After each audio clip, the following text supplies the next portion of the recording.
of Civil Engineers or PICE will conduct the 10th Caraga Region Technical Conference on October 2 to 3, 2025 at the Philippine Gateway Hotel, Surigao City, to be hosted by PICE Surigao del Norte Chapter. Civil engineers who will be joining this event will earn up to 8 CPD units. For inquiries, please contact Engineer John Giverti Febrero through this mobile number 0947 4789 or through this email address johnjawerte@hotmail.com, or you may visit the Facebook page of PICE Surigao del Norte Chapter.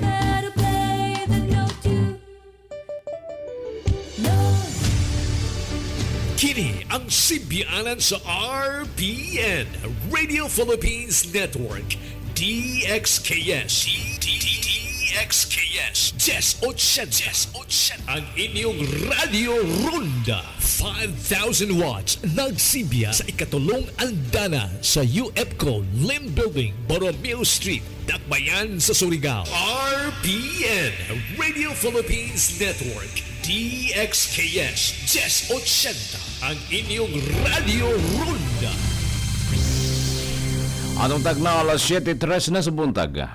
That time check was brought to you by ACS Manufacturing Corporation, ISO certified world-class quality. ACS. KISAW NAN SANGGUNIANG PANGLUNGSOD. Programa na idyo mapaminawan ang mga kalambuan, mga nahisgutan sa regular session ng Sangguniang Panlungsod uban sa pagdumala ni City Vice Mayor Alfonso Pons Casura. Kuman, jari ang programa KISAW NAN SANGGUNIANG PANLUNGSOD.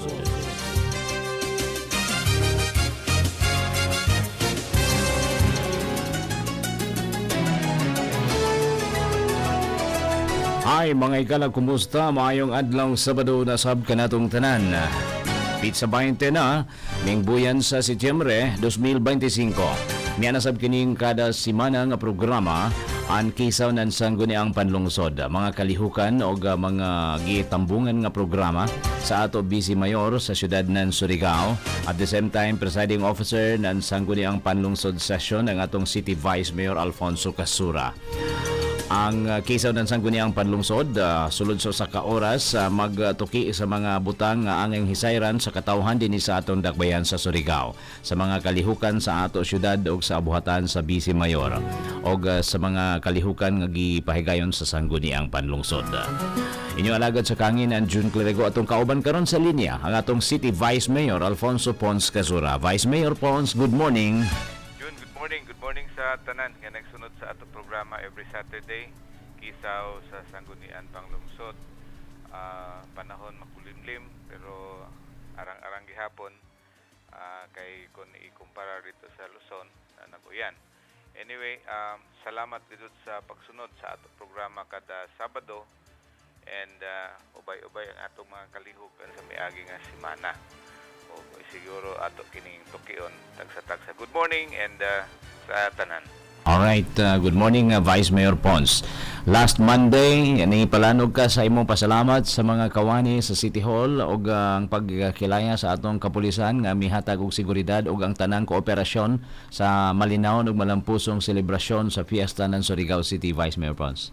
Yes, kay dito an opportunity after the week-long or even almost 2 weeks na ato activity or activities sa ato pagsugod na ato Charter Day, pasingod na sa kapistahan, diin isa dito sa malaong na nako na isa sa pinakamalampusson nga pagpahigayon sa mga kalihukan, diin wala gayoy atong natala nga bisan unsa ka doon na siguro minor, but even sa minor to a large extent, waya gajoy amo na blatter na nagdungis kinta sa kahapsay sa kalinaw, kahusay ug kalinaw sa ato pagsaulog sa mga kalihukan. So gipasalamatan nato ang ato tanan nga mga men in uniform, labi na sa Philippine National Police, sa atong Philippine Army, sa Philippine Coast Guard, sa Philippine sa Bureau of Fire Protection, sa BGMP, sa Philippine Navy, sa ato maritime police ug labi na gyud sa tanan, labi na ang atong mga force multipliers o mga tanod, ang atong mga trabahante sa GSO, engineering, ah, ang atong mga unsung heroes na amoy naghatag gud na ila kusog o oras sa pag-preparar sa tanan nga mga gikinahanglan diin atong napahigayon ang mga kalihukan labi na sa atong City Tourism Office, sa ibin sa Sangguniang Panglungsod, sa PIO, basta tanan-tanan. I can no longer enumerate each of them right now, but we extended really an ato pinaka pasalamat sa ila paghatag ng ila kinta kooperasyon labi na sa katawhang Surigao noon nga nalipay sab sa mga kalihukan, and we are telling them that each celebration will create an improvement for the next staging. So daoy amo kinta na conceive kuman June na siguro mahimo na nato na improvement next year, pananglitan sa ato drum kay bagan drum and lyre dagan man. We would like to see that it should also be a marching band. When you say a marching band, ja bugle. Kay sa una drum and bugle man gud, ya man jon lyre, di ba? Sa una pa gud gamay pa ako, ang contest na to sa una is drum and lyre. Tapos drum and bugle. Kung man naman jon lyre kinta na no gawas. So why can't we not also have a contest for the marching band? We will be discussing this with our private schools because they are the ones na maka-afford gud sa mga kahimanan or diyan mga inin bugle kay mahal-mahal man diyon. As early as siguro next week, we will be planning already for the staging of the next activity, and then also June nagkuang kami na sa una, an drum and bugle or drum and lyre competition was sponsored by a private organization. In fact, it was the Surigao Rotary Club of Surigao City, and main sponsor gud ni Permi kada during the time that I was the mayor. They were the ones who sponsored. So anamo ini mulaong siguro kami na for purposes of preparation, pero amo gihapon ang pwede siguro maamo gihapon ang premyo. But it will now be somehow sponsored, more than joint collaboration or undertaking with a CSO, civil society, or any socio-civic organization na amo say kinta maghatag ng suporta sa mga schools. So we have kinta mga Rotary clubs din here. We have some other organizations like Eagles and GCI, or para gud aynin gana ang preparation sa nan amo plano nan ini June pag human gud nan klase nan Marso, amo na agnihon ang ato mga school heads na magpili na sila daan kung sino'y ila inta representative or sino'y mo compose nan ila grupo for the drum and bugle or for the punog-punog, para they have at least the whole month of April or May, kay pagka June good klase naman. So we really do not want on mga activities na to maka substantially maka apekto ng ila eskwela.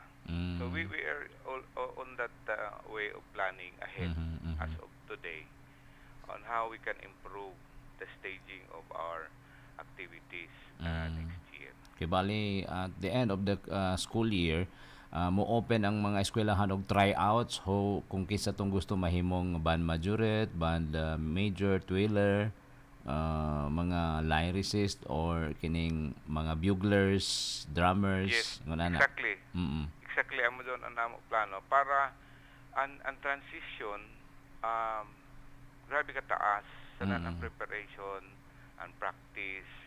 Unlike now that pag abot ng June, sugudan, July, bagan ng August, kung imo tan-awon, taglaong pananamo dito ato mga judges na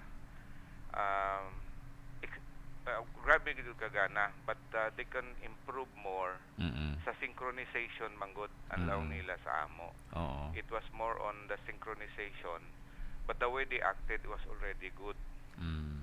But the way dayon mga pag-synchronize ba, amo man gud sa dayon ang pinaka-importante. So it really must have to be mastered in at least 4 months time. So ini anato mga improvement na nakita sa pagkakuman, and then if we really can find a place bigger than what we have doon sa old public market area, then better.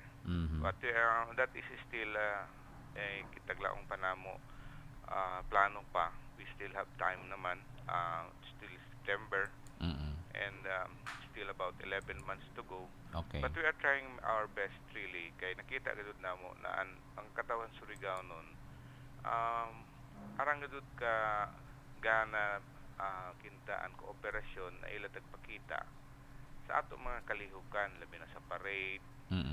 Na-improve gud karado ang ato flow sa parade last August 31, but there are others that we can again improve on this matter.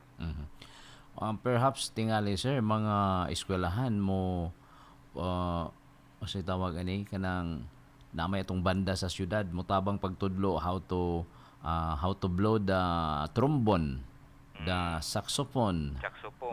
Kining waya tay diri French horn, kanang tuba katong dako nga mura nang Di gani sa amo gani nila sa Surigao gud, gagmay pa kami diyon. Arang na banda sa Surigao. Sa una. Really.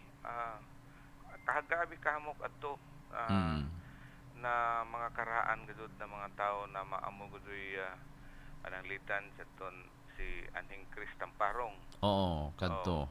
Amo gud dito mga may laki sila si Jaoy taga Ipil.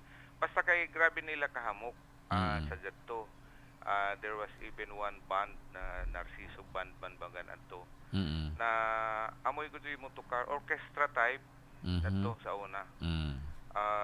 During the time that no carry diri an ato mga kadagkuan sa pag-inaugurate na doon sa Nicolas College na building, doon first building, kadumdum kami dito sa rooftop nagtukar doon ang ato mga orchestra sa Surigao. So there were so many talents before sa music, na basta kay grabe may mga amido, may mga kagas, kadto si Anhing kay kuan ganing mga karaan na tao. Rumi Kagas. Oo. Sa pagkakuman, waya na gadud ini ma-continue. Amo jong gusto namo ibalik.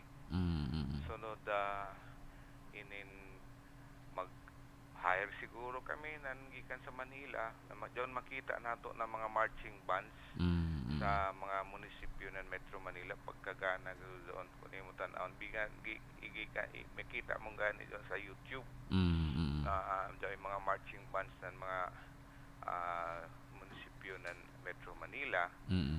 And tagtanaw usab namo, in fact doon ato banda ko man kuyang ra gud doon kay purely pila doon ka bugol, tapos kuya gani doon trombone sanan saxophone or kuyang gud, pero we're really trying to revive the interest of our children sa music on this area, ato marching band or even orchestra kun ka puhon makahanap kita ng ato mga trainers.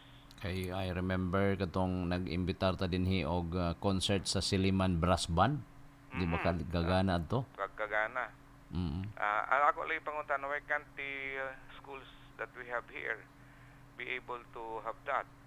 St. Paul, NEMCO, yes, SEC, SNSU, diba? We have these schools naman here in Surigao na pwede gadud kinta kung ila gadud una-unaon na this is also for their own identity, for their own way of promoting music na daw ila brass band or even orchestra if it can be done. So doon kinta mo ato tungo kuman. We are already planning. By the way, by next week we also are planning for the hosting of the Battle of Surigao Strait. Kay tagaan ako na authority ni Mayor Paul na will be on top of the preparation, and I have discussed this already with Roslyn, and I think Monday we will have the initial meeting to prepare everything. Although jaon na daan checklist kan man ini, but no lang ako kan Roslyn, I will be in charge sa ground preparation, sila an sa program preparation para matutukan gud pagdadaw an ato programa sa Apuhon sa Battle of Surigao Strait October 24. All right. Vice Mayor Pons, 125th Philippine Civil Service Anniversary, may People's Day for City Hall employees gitawag og Barangay City Hall People's Day. So magataglaon ko na otherwise ang Barangay City Hall, otherwise known as San Pablo, San Alfonso na barangay. So ika 55th barangay sa syudad wherein among gipahigayon ang People's Day. And nalipay sab kami, although kinta si Mayor lagi hapon ka attend kay jadto manggod si Mayor kuman sa inin Development Academy of the Philippines for 1 week. Napili man isa siya kadungganan, isa yung kadungdanan na isa ka mayor na mapili sa tibuok Pilipinas na mo undergo na kurso sa effective local governance. And because of that, I was the one representing him sa Jaton. This is the way of us celebrating the 125th Civil Service Commission month or week.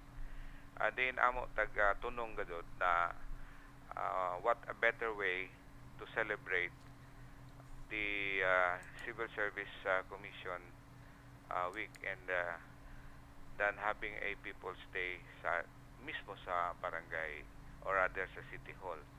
So the same services nato hatag in the like manner kung unoy ato mga serbisyo sa ato regular na People's Day. And I do understand that there had been so many of those ato empleyado na no avail gud ng serbisyo. For example, I'll try to give you an example regarding sa sa ngipon, sa pag-ibot ng ngipon. Ang pag-ibot pa ng ngipon ko man sa isa ka ngipon 800 pesos. Oo. It will range from 800 to 1,000. So, I was asking Councilor Faith kung hamok-hamok pa gadud na nagpaibot na libre. So, siya, ubay-ubay gadud. So, that means na ang mga tao na kuhi at ragang gadud nandiyaong kay gayunan. 800 is 800. By whatever way you see it, 800 is really a big amount. But we cannot do it because that's the prevailing rate already. But it was given for free by the local government unit. That's one. Sa mga tambay na ato taga-administer sa ato mga empleyado na libre sab sa pagparehistro ng ila mga birth certificate kaya ang pamambigay gid mga empleyado nato na wayay mga birth certificate o kung diaon nagaling birth certificate kaya ay mga errors, clerical errors na nila birth certificate that really needs immediate attention. Yara lamang nila doon kinta hunahunaan that there will come a time that the birth certificate or even marriage contract is really required by some other government, especially during retirement, especially during pag-avail nimo ng mga benepisyo, and so on and so forth. Even sa pagkuha ng national ID. Amok pagadod mga empleyado na haya pa yung national ID. So it was the opportune time na naka-avail sila ng libre na serbisyo sa syudad. Okay. So, panyag sa to may seedlings pa gani sa City Enro, Vice Mayor Pons, no? Nahurot gani pagdali kay amura may ano iba na amura may taga bantayan. Mga fruit trees man ba adto? Fruit trees adto. So isa pa gani doon ka programa lagi na angayan sa Palambuon ang amo plano nandoon adto gud sa landfill. Area kay dako-dako mga doon ato landfill. It is so huge, the area, big as it can even accommodate kung pila ka nursery kung gusto nimo. Na amo doon ako gusto na during the budget deliberation, I really would like to give emphasis sa ato enrosanan sa ato City Agriculture's Office na ipadadyon gud nila ang daton plano sa una sa ako pagka mayor pa. Nadaway gud ato kaugalingon na seedling house. Meaning kita gud nag pa-germinate, kita gud nag-ariglar. Kaya daon na may ato lugar. So it mean kung mukadto ka musuyod ka dito sa landfill area, pag suyod pa nimo daan, grabe na yung kalapad na mahimo nimo ang kilid sa kakilid na para seedling house on in fact ipa-beautify pagani gud na pagdado doon ato entrance na pagsuyod nimo sa waya tuo daon ang mga blooming flowers or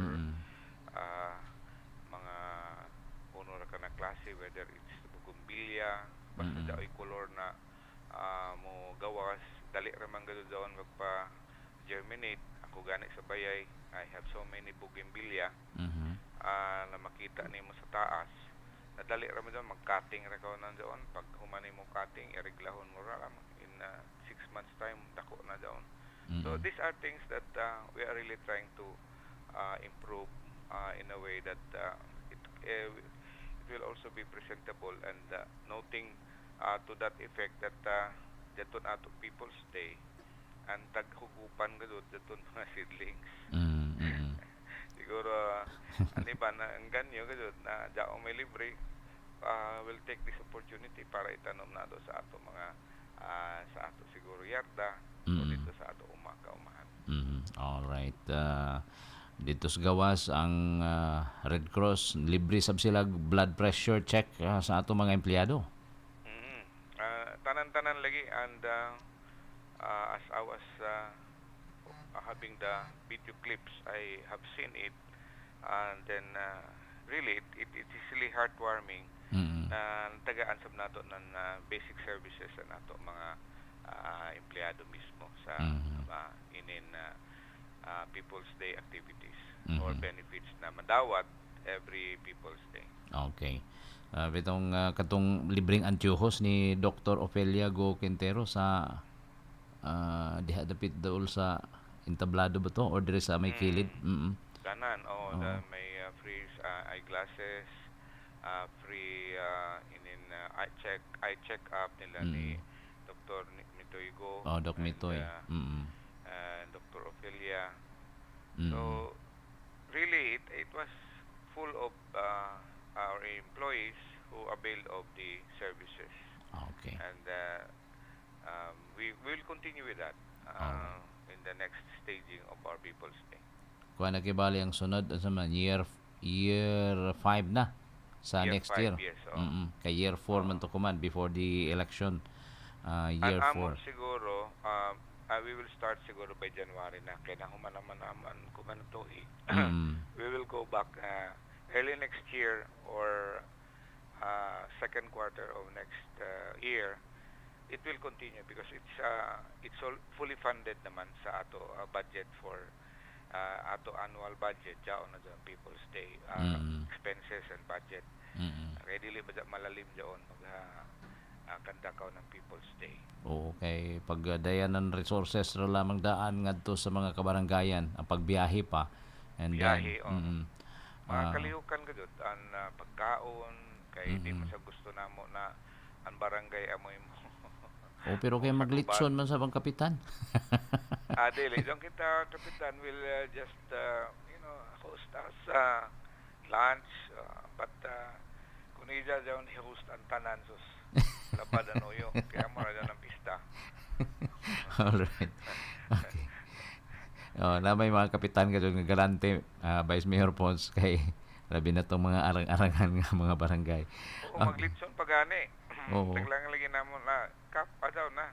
Pero kung anggaw na gado kung makato ko sa isla kay Grabe na kinhason. mga doon na mga seafoods. Oo, But unlimited. we are not obligating them to do that because that is why I said that for every staging of People's Day, it is fully funded by a budget that we have embedded in our annual budget. Kompleto naman siya, may food packs na, may snacks pa. So di gyud magutman ang mga mag-serve sa People's Day.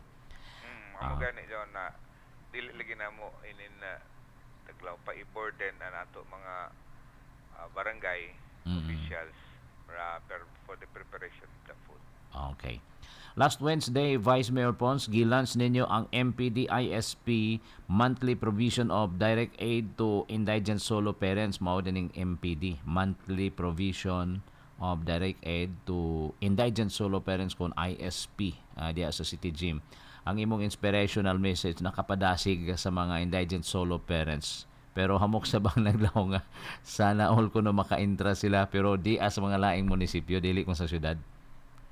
In fact, yes, the on-road na programa is just for recently implemented by virtue of an ordinance that we passed last year. So, iniginta ni Ban na umanya man kami na single parent man kami. So, an ato kinta may ato qualification kung sino doon makadawat ra. Kaya not all single parent can avail of this benefit. Now, if this is a 500 kinta Per month.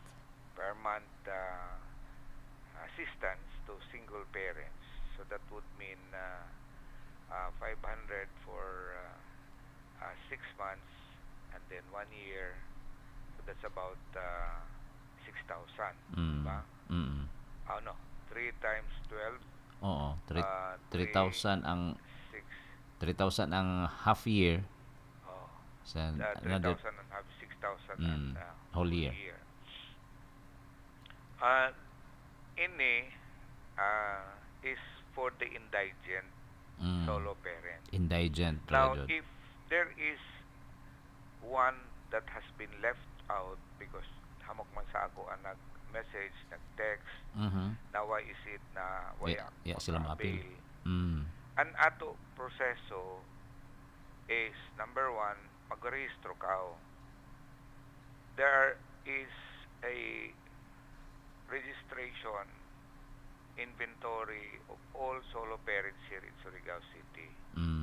Now, if you want to avail that benefit, you must be a registered solo parent. You are being issued an ID. Okay. But more than that is that there is a threshold. What would constitute indigent solo parent? So, by and large, daw siguro na kaligtaan, di ni perfecto na mahatag dado nato because we are still on the initial stage of the implementation of the ordinance. But I can tell you sa tanan na this is being validated upon as who would be able to avail of this benefit. Now, kung jaoy lagi na left out, I really would like to say sorry or I regrettably na left out kamo but you must have also to do your thing, that you must have to register yourselves, and then there will be a validation of whether you will qualify as an indigent. Bitaw. Because this is only to be given or to be extended to those that are within the qualification of who are to be considered as indigent solo parent. Now, I will not belabor much on the qualification, but what I can say is that if you really are solo parent and does not have any work at all, or even if you have work but it is not within the threshold or beyond the threshold or within the threshold, then chances are you can qualify, but this will be subjected to subject to verification and validation. So dito mo nag-text ako, anako lamang ikasulti na you register yourselves. Number two, also that you consider that there are sets of qualification or set of qualification who can be given this benefit. So, jaon na lamang. But at least nasugdan na nato kuman na tuig, and there will be another kinta availment of this at the end of the year and next year. So it's really a continuing benefit that we are giving to solo parents. Gamay raman samtan kinta ini, pero at least makatabang na. Oo, bitaw no. Anyway, mo bisita lang sila sa City Social Welfare and Development Office para ma-assisteran sila kay John Magazine qualification. Ana mo gani kuman kay active naman gud ni sila kay bago pa ni sila na organize gud as a group. The solo parents organization sa Surigao City. They have it was just newly created, and precisely that we wanted them to be active. Nadyaw ila gud boses every time nadyaw ay mga problema sa solo parent na nadyaw ay amo makonsulta na grupo, nadyaw ila kaugalingon set of officers. Kuan siya kibali pero to 196 ang nakadawat adtong adlaw sa pag-release ng ila benefits. 196 or a total of almost sobra na tunga sa milyon. Okay. So anyway, sa katong mga waya pa, magpa-validate lang yun mo or mo comply lang yun mo sa requirements kay. Pero gamay ray mga layaki dito nga solo parents, Vice Mayor Pons. Hindi lagi ko. Kahamukan gud babaji. Even sa listing gud June, I really do not know why this is so. But that is the trend. In fact, the trend sa imong listahan kun imong tan-awon an ila portal, an ila registration or sa daw nato total number of solo parents city gani mag 10% ang mga layaki. Yara mag 10%. Puro gud babaji. Babaji man gud ang kadaghanan bidyaan lagi sa mga layaki. Ambot ba ngano na? No, but we have to disabuse the minds of parent because it is not the word is solo parent, diba? Meaning you can be a male and not necessarily a female, diba? Pero kadaghanan lagi to sa imo taglaong nanay man nagbidyaan isa daong ka qualification gani. Pwede gani ang solo parent lolo, lola. Lolo or diba? lola. Oo. Godparent. You are considered as a parent of that apo nimo or nagbidyaan sab gamay ra siguro tagbidyaan gud ang asawa. Naon. But that is the situation. So alipay man sab kami ni Mayor Paul na nakadawat sa banato mga solo parent and 11. Okay. Pagka Huwebes, Vice Mayor Pons, sa inyong regular session, na pasar na sa third and final reading katong ordinansa nga magbayad og filing fee nga 5,000 sa mga mo file ng administrative complaints sa Sangguniang Panlungsod. Kanus aman nimo epekto, sir? Well, ini na ordinansa will take effect only after the completion of its publication in a newspaper of general circulation. Pero daw mangwi nag-post sa na human lisod-lisoron man pag-file. Number 2, uno may dangatan kung nakabayad na kami tapos i-dismiss ra for technicality. Nakabayad na kami ng 5,000. So ang ako tubag ini is this sa ini an actual gadud na intention ng ato sanggunian panglungsod is to do away with doon mga unnecessary ba or unmeritorious na complaint just for the sake of filing a complaint, just to harass a public official or barangay official. Daon man gadud daon. So it's not really that we are depriving a citizen to file a complaint against mga abusados of ng mga barangay official, but it is a safeguard that dili sa iniabusahan. So it work both ways. Anyway, ini na ordinansa jaoy exception sa filing. Okay. Those that are within the exemption are those really na dili ka afford. Meaning, pag-file pa lamang daan, mahibaw-an na namo kung sino ini sila na mga complainant. Sana pag-file pa lamang daan namo, amo na daan doon tan-aon kung compliant ba in substance and form or form and substance. Para dili mahinadyak pag-file. Kay pag-file kadud, it can only be considered as filed once the filing fee of 5,000 is paid.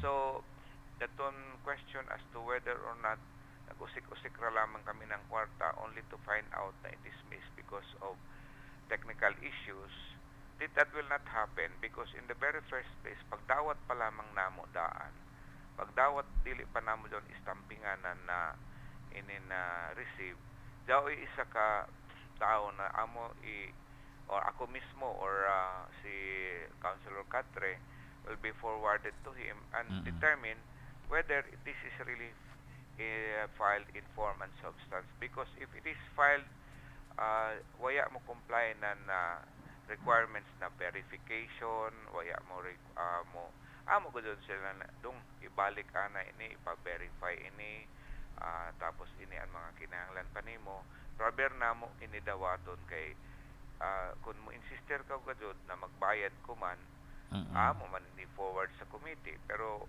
one thing ma-dismiss gud ini because it has not complied with the form and substance. What do you mean by form and substance? So daw ato patakaran kung uno ang klase ng pag-file. Dili man pwede ang file ng administrative complaint na dili kon notaryado or dili kon verified. Lain ra ang notaryado, lain sa verification. Kaya John verification, June, you must have to state sa verified complaint na you have personal knowledge of the allegations in the complaint, and that is also a declaration on your part that this complaint is not filed to harass the complainants. More than that in sa kung ini nagbinuang rakan na nagbinuang rakaw na pag-file, you can be charged with perjury, diba? So these are taglaong pa inin measures na amo sa lantaw na angayan preservahon an integrity na legitimate complaint as against frivolous or a complaint merely to harass a public official. Now we are still to come up with internal rules na nini or implementing rules and guidelines I have said that earlier, na dili lamang sila magkabiro kay the moment we feel na ordinaryo ra gyud na citizen ang nag-file and it is being filed in due form and substance, we can do away with the filing fee. Because there is an exemption. Okay. But more than that, namulong sila kanugon ra na mo tag-file kay i-dismiss naman madya because of technicality. That will not happen because I've said sa pag-file pa damang daan, amo na daan tagtanaw kung verified complaint pa ini and then it is being supported by documents or affidavits that will really substantiate nan ila complaint. It's not really an anonymous complaint.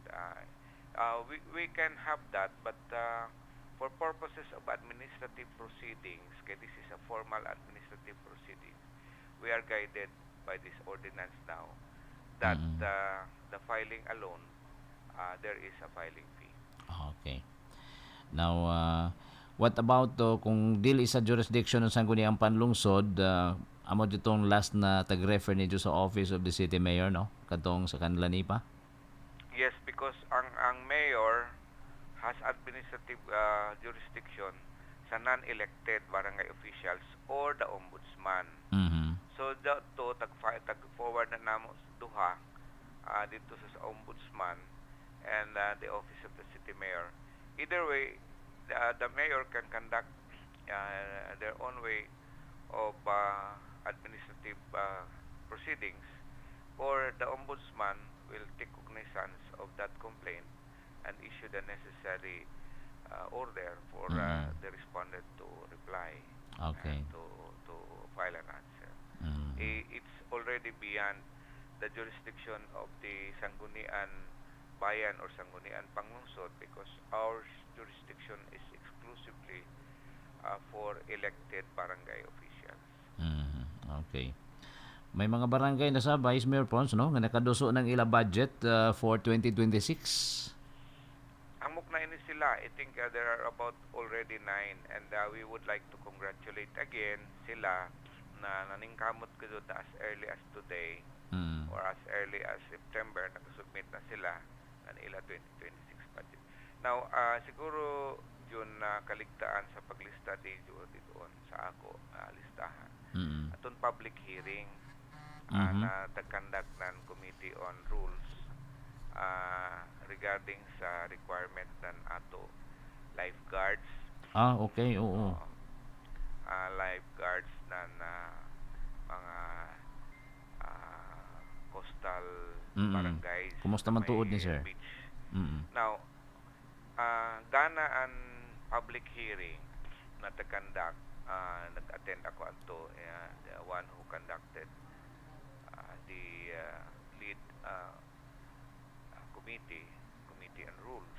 Committee on Rules ni Kagawad Katre. Kagawad Noel Katre, but I was there to give my impression, to give my comment. Now, daon na ordinance, proposed ordinance is not really tag-isar ka na mo kuman. Kaya ato existing ordinance is more on institutions operating a public swimming pool. So, we have already an existing ordinance on that. But what is lacking or what is being provided under the new proposed ordinance is how we can guard na ato public beaches to prevent again the mga drowning incidents. Na wayay emergency rescue lifeguards. So kuman gikan sa tanan na tag-identify namo ang mga barangays na may mga public beaches. And well, of course, duha gud ini ginta mugawas na angayan na inin bantayan it is Mabua and Barangay Ipil. So Pinenduha may areas of diri sa Sabang, may sa Punta Bilar, may sa Dayasan, and other coastal barangays na nag-operate, not really nag-operate, nag-allow for swimming during every day, Monday to Sunday, na magbutang lang gano'n sila ng lifeguard. So, kuman, ang Coast Guard, during the public hearing, is the only one that is authorized to issue accreditation or certification na ikaw registered registrado na lifeguard or lifesaver for that matter. Okay. Now, ang question lamang is the budget, because number one, ang requirement ko Coast Guard is for bagan every 20 meters dao isa ka lifeguard. Every 20 meters, ha? Ano 200 ba to? 200. Or basta kay every 200 meters bagan or so kung imo naon sa kalapad nan ato inin public beach coastal area gikan sa daglaong pa lamang diri sa kun ato gud sukton gikan sa Punta Bilar hangtod ngadto sa Luok, Sitio Luok, ngadto sa San Roque, sa San Roque nan Ipil, may event sa unahan. Grabe ka taas. Mga daon siguro requirement na almost 30 to 40 ka mga lifeguards. If we really have to be strict about how to implement that in situation. So ini ang amo tag hisgutan ko man. Number one is really the training cost. Kaya mag-training man sila. Okay. Ikaduha, how to sustain. Now for every day, there are good lifeguarded on. Now may mga suggestion na EGO or jaoy collection and fees to maintain nan ato pagbayad nan ato mga lifeguard. Kay jaon sila jaon may magbantay mga jaon sila, jaon may ingkurana nila ato sila mo ingkod sa ibabaw para pagtan-aw, and then di lamang kun jaon ila naglaong pa teleskopyo sa nan megapon jaon ila mga life buoy and so many other equipments or gadgets na magamit in times of may mga problema kung daw ay magpakitabang na malumusay or down. But these are the kita challenges of this ordinance. It's more again on how we can sustain the operation per se, meaning dili mga dun mo lang doon siya na an magbantay ditoon manguligtas sa doon ng aligo dili an isa doon sa kabutang kung unho na mo pagpagi kaduha doon mga signages gud na mabutang pagdadaw na daon gadoy warning signs na ini na area adto gud pagsuyod or ini na area daoy ato himuon na mura na net na dili gud ka pwede will go beyond that area because it's really very dangerous.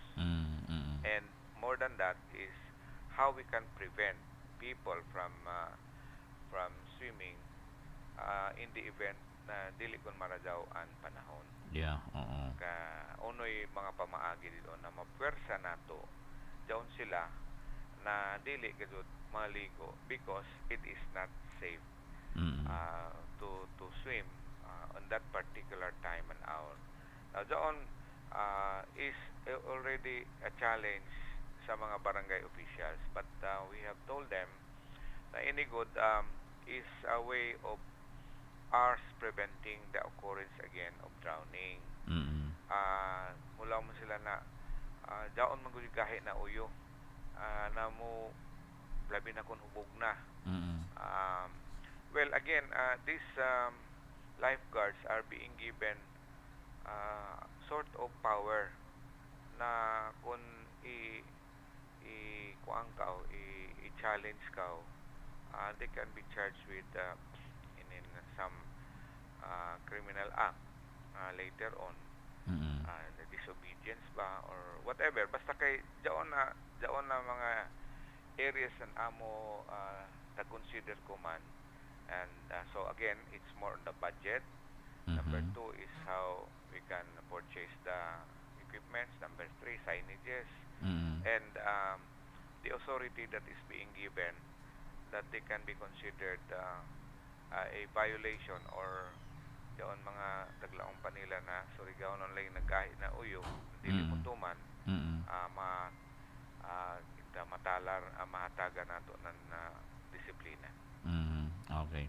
So katong mga institution, sirs, nga may mga swimming pool, di na jud sila pwedeng mag-operate kung way ilang lifeguard on duty.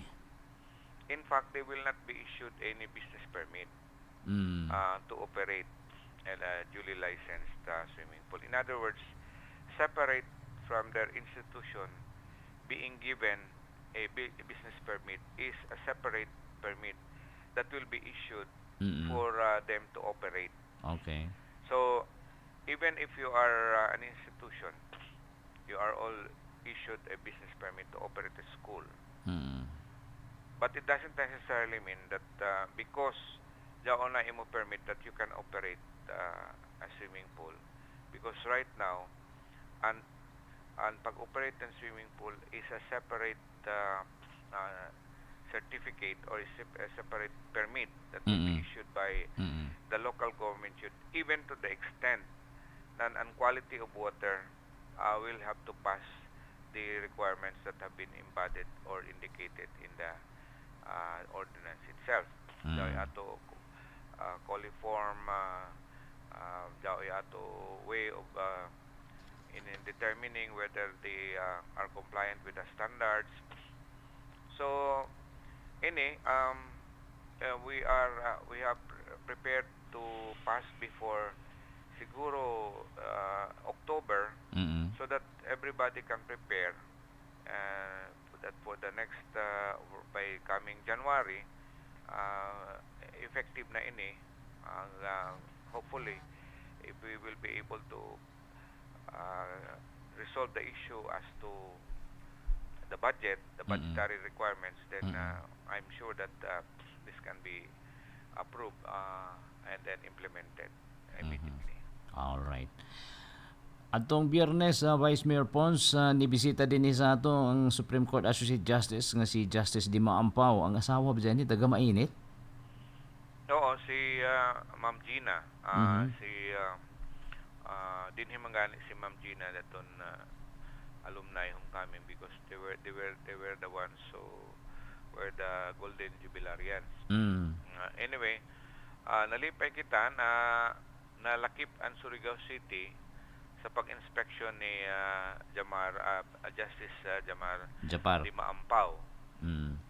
Na nutujo ko doon siya pagkari diri para inspeksyonon ang duha ka korte nato sa syudad. Ang branch 1 sa branch 2. Now, na timing sa ni June na ang ato mga korte is under renovation or refurbishing or repairs. Kay if you remember, we were hit by a powerful earthquake in 2017. And since then, grabe gid kamok ang nangaguba sa ato government center na kadumdum ka na it was during the time that I was the city mayor when I constructed them sometime in 2004. Now, since then, 2017, actually it's not only the city court sala ang naguba. It was entirely the entire building na daw ay nangaguba, ang mga tiles, ang buto, ang may mga cracks, and so on and so forth. So, si Mayor Paul naglaong will try to see how we can come up with a budget for the repairs. So, nagahinan namo ini for 2025. So, amo dong kuman daon na magsugod na ang mga repairs ng mga kada inin opisina to include the two city courts, ang branch 1 sa ang branch 2. So nahitabo na timing sab kadjud na nobisita si Justice Di Maampaw kahapon. Nakita kadjud niya. And he was really very happy na ang syudad has given space for the judiciary. But more than that, ang patakaran ko man sa Supreme Court June is that number one, daw na ila Fiscal Autonomy Act. Meaning to say, sila mismo amo na mag-handle ng ila budget to a large extent na pwede na sila makabutang ng ila kaugalingon na building of their own. Okay. Ang ila lamang tagpangado is a space that will be given by the local government unit, either by use of RAC or by donation. So naglaong sila na naglaong si Justice na di na kamo magkakabiro kay the moment na mahatag doon lugar of which according to the Regional Court Administrator Chua, naglaong siya na there are talks already with the provincial government that a portion of their property in Barangay Cagniog will be donated solely for the judiciary. Meaning to say, an Korte June will only be in one building. So Regional Trial Court, City Court, and the other in opisina sa judiciary in one roof only. So kung mahimo dyaon,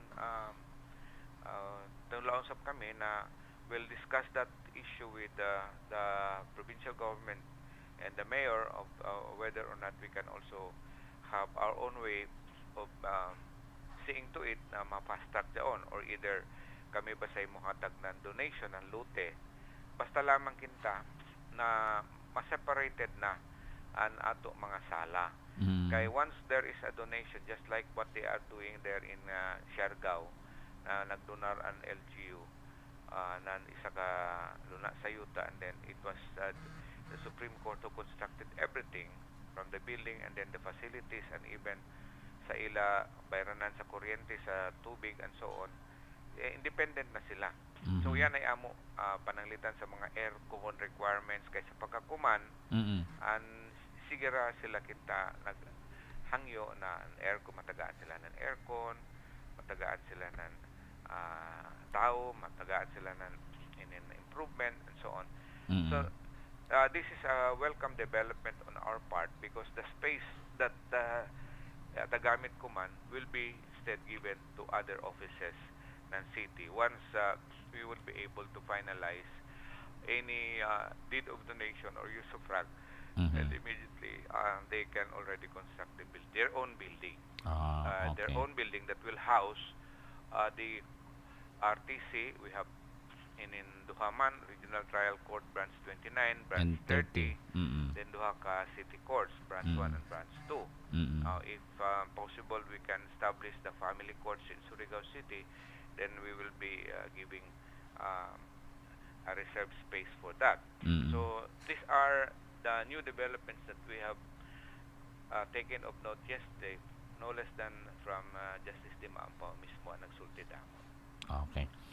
Last o kahapon sa hapon, Vice Mayor Pons, ika-77 graduation ceremony ng Livelihood Training and Productivity Center now under sa Public Employment Skills Development Office.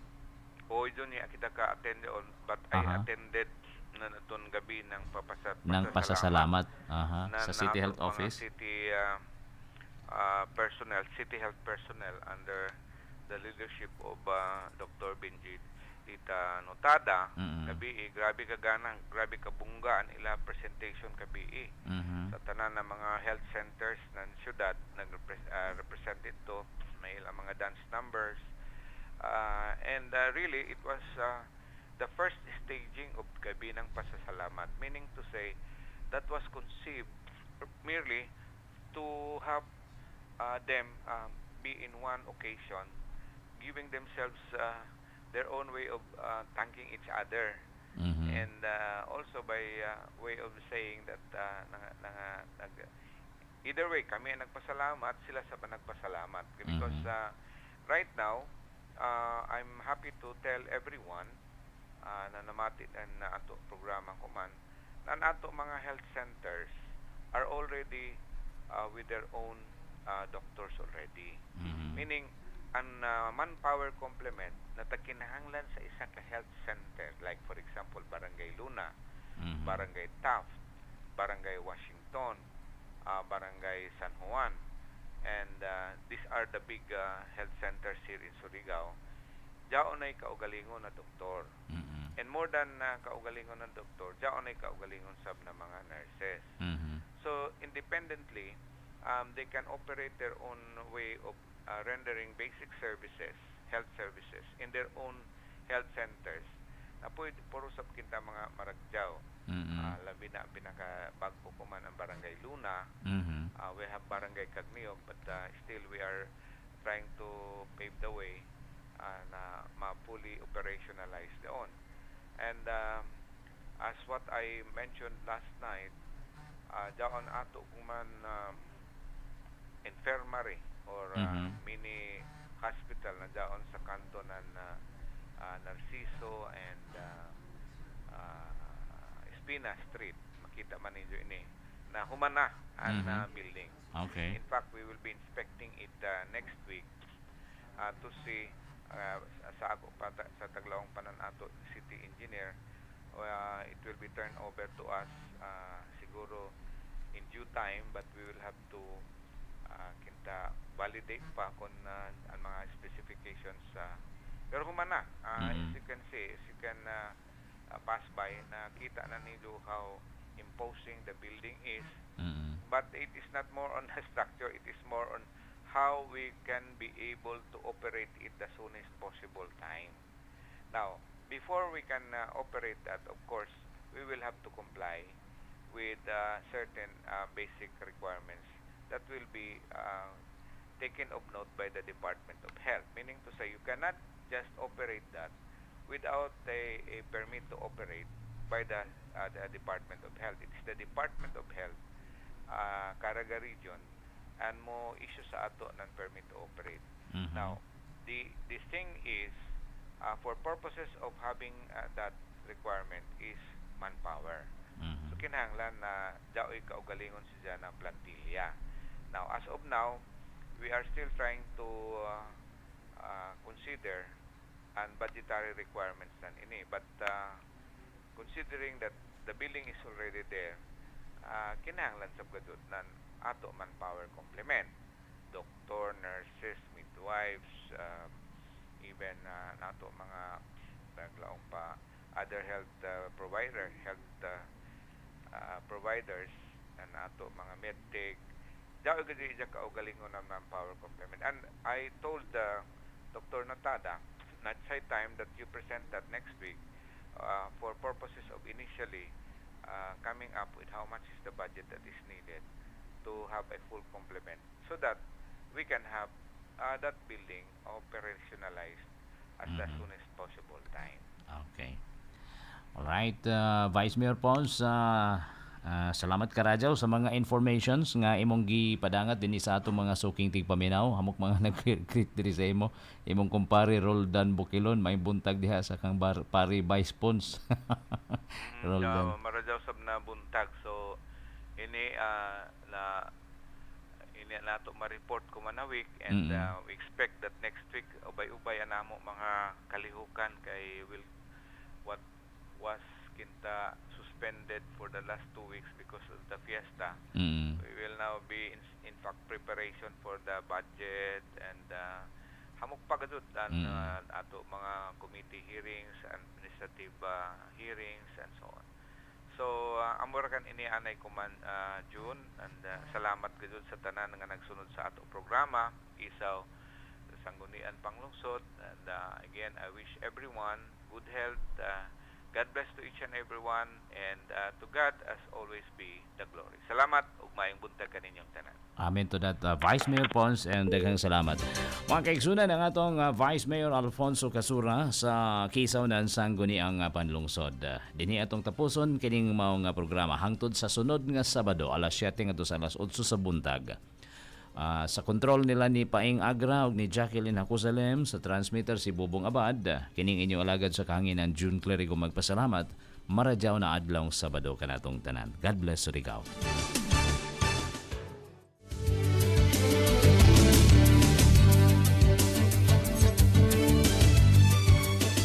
Ijo nabati ang KISAW nan Sangguniang Panlungsod hangtod sa sunod higayon matag Sabado alas 7 ngadto sa alas 7:30 ang takna sa buntag.